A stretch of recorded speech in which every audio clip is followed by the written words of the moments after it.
Fala pessoal, graça e paz aqui, Getúlio Wenzel e estamos na luz. Para você que está inscrito, meu muito obrigado, tá ajudando a fortalecer a família e com isso o YouTube dá uma moralzinha pra gente. Para você que não está inscrito, não perde, se inscreve, vem com a gente. Vou deixar as redes sociais aí para você, Instagram e o próprio YouTube. Ativa o sininho para não perder nenhum conteúdo futuro. Hoje eu quero falar sobre... Eu quero trazer, na verdade, um recado de Deus para nós, mas antes de dar o recado eu quero falar sobre 3 coisas.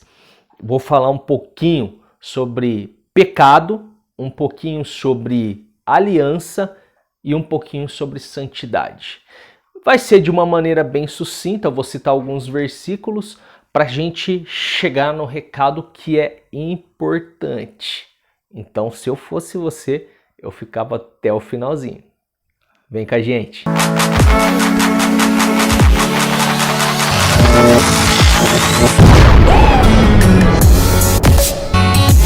Bora lá começar então a falar sobre o pecado. O pecado é um outro nome dado àquela revolta, aquele desafio feito a Deus. Aquela imposição infeliz feita ao nosso Criador. O pecado é tanto herdado de Adão quanto uma ação manifestada em nossos pensamentos, palavras ou ações, que quando amadurecida dá luz à morte. É uma transgressão da lei. O pecado é mais profundo do que simplesmente errar o alvo. O pecado é uma idolatria e não vamos dizer aqui que somente aos deuses ou a algumas imagens, não, mas idolatrar pessoas, indiferente do segmento onde atuam. O pecado polui, o pecado é invasivo, o pecado destrói. O pecado é a quebra da aliança. O pecado é o problema do universo. Sim, aí você pode me dizer, pô Getúlio, o pecado não foi derrotado na cruz? Ok, verdade. Abre aí comigo lá em Gênesis 4:7. Se você fizer o bem, não será aceito? Mas se não o fizer, saiba que o pecado o ameaça à porta. Ele deseja conquistá-lo. Você deve dominá-lo. Quantas pessoas não estão nas garras do pecado, não é mesmo? Quantas pessoas envolvidas na obra do Senhor e na obra de Lúcifer ao mesmo tempo?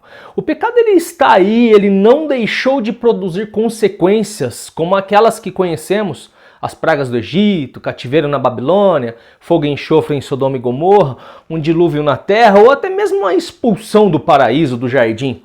Chama no zoom aí, produção, dá um foco aqui, presta atenção. Deus é um Deus de justiça. Toda transgressão e todo transgressor deve sofrer seus efeitos. Esse princípio é verdadeiro, tanto em vida como após a morte. Forte, né?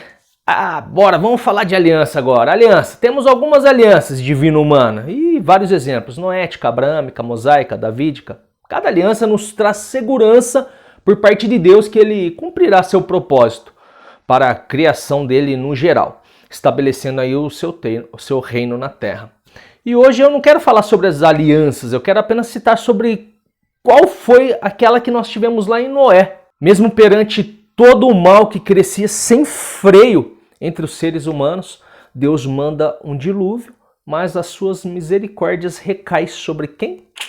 Noé, que era um homem bom. Gênesis 6, 18 e 19. Mas com você eu vou estabelecer a minha aliança, e você entrará na arca com sua mulher, seus filhos e as mulheres de seus filhos.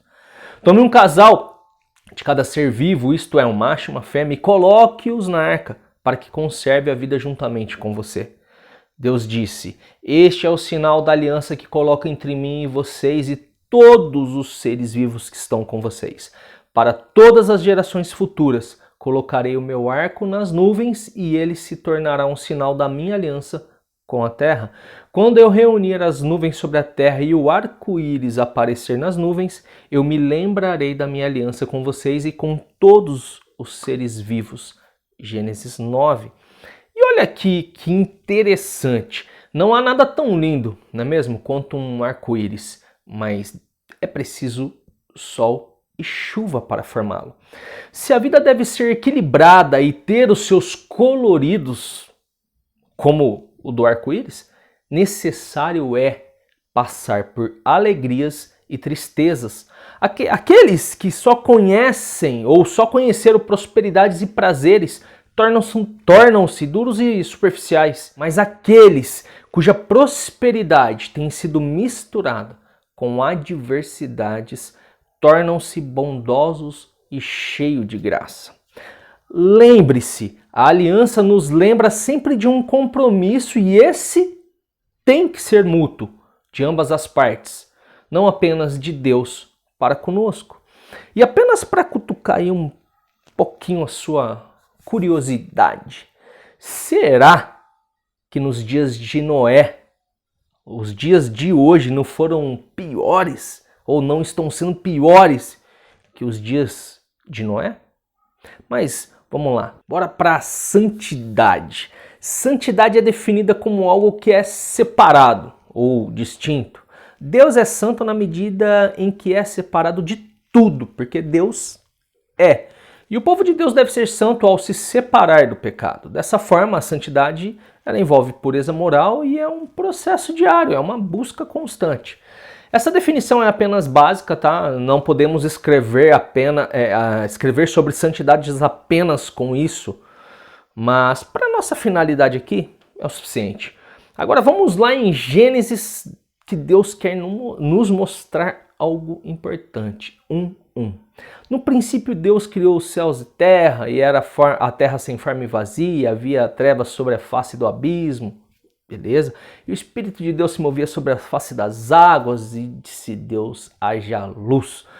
Pergunta, como houve luz antes de haver o sol? Porque se lermos mais adiante, Gênesis 1:14, poderemos ver que o sol, luminares, ele veio só no quarto dia. E para ser mais direto e para não haver entendimento errado, Deus não é dependente da sua própria criação. Ele pode produzir luz sem o sol. Ele pode divulgar o evangelho sem a ajuda de ministros. Ele pode converter almas sem qualquer método humano ou angelical. Deus é e age como ele deseja no céu e na terra. E por que eu estou dizendo isso? Porque para alguns Deus, eu vou ser bem objetivo, para alguns Deus é burro ou escravo. E me permita aqui explicar. Muitos oram e nas suas orações dizem assim: Senhor, olha para mim, que os teus olhos estejam fitos em mim. Não é à toa que Tiago, velho Tiago, disse que nós não sabemos orar. Pergunto eu para você, você tem certeza dessa oração? Você tem certeza que deseja prosseguir e deseja realmente que os olhos do Senhor lhe alcancem? Você esqueceu para quem você está direcionando esse pedido? Você esqueceu da santidade de Deus? Esqueceu do que eu acabei de falar sobre pecado, sobre aliança e sobre a santidade? Por isso eu insisto, você tem certeza dessa oração ou desse pedido a Deus? Porque digo que muitos pensam que ele seja burro ou escravo.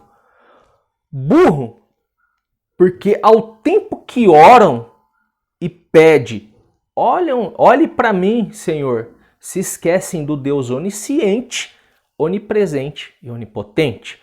Porque essa oração, se a gente for olhar, ela está meio com um sentido incompleto, porque queremos que Deus olhe para nós, mas apenas para o nosso sofrimento, para as nossas dificuldades, nossas aflições, para aquilo que nós precisamos. Mas esquecemos de algo importante, a sua onisciência, como se ele não soubesse de todas as coisas. E escravo, porque ele até sabe de todas as coisas, né? Ele sondou meu coração, ele viu, mas ainda assim ele vai fazer conforme a minha vontade, conforme o meu desejo. Deus hoje tem um recado para nós. E é esse. Eu estou com os olhos fitos em você, meu filho. Eu enxergo as suas lágrimas, mas também enxergo as tuas transgressões. Corrija os seus caminhos para que eu, o Rei da Glória, possa entrar. Se me convidar e deixar entrar, então farei morada e serei o seu Deus. O Pai que tanto pede cuidados, carinhos, amor e atenção. Mas eu não sou cego, burro ou escravo, eu sou o Senhor, eu continuo sendo o eu sou. Não finja a meu respeito, pois som do seu coração e sei das profundezas dos seus pensamentos. Muitos me entristecem, mas eu te amo e quero cuidar deles para que não te atormentem mais. O fardo sem meu filho Jesus é pesado e a paz que muitos buscam não está disponível em prateleiras à venda. Não busque em pessoas o que apenas eu posso te dar. Ah, meus queridos, afaste-se do pecado. Não quebre a aliança. Busque santidade contínua, como eu falei, é um processo. Essas são dicas preciosas que eu posso te oferecer para se aproximar de Deus e começar a viver ou voltar a viver coisas sobrenaturais. Indiferente das suas transgressões, indiferente dos seus erros, não perca a esperança. Pode esperar, mas mexa-se. Como o filósofo Cortella diz, esperança do verbo esperançar é aquela que você vai atrás, é aquela que você não desiste, que você não fica parado. Precisamos entender que o inimigo e as suas armadilhas estão presentes, mas ele pode ser derrotado. Não é fácil, mas não é impossível. Isso exigirá de você uma força extra que só você e eu sabemos onde encontrar. Exigirá de você que você não seja medíocre. E saiba que eu não estou te ofendendo. Medíocre é ser mediano, é ficar na média. Quer saber mais? Tem um linkzinho aqui de um vídeo que eu fiz sobre uma vida medíocre. Vai lá que lá tem mais detalhes. Que não esperemos melhorar. Que não esperemos ser pessoas melhores. Que não esperemos estar num grau acima na espiritualidade. Que não esperemos ser santos para agir em favor do reino. Que possamos fazer o nosso melhor na condição que temos, pois é o que tem para hoje. Pense nisso.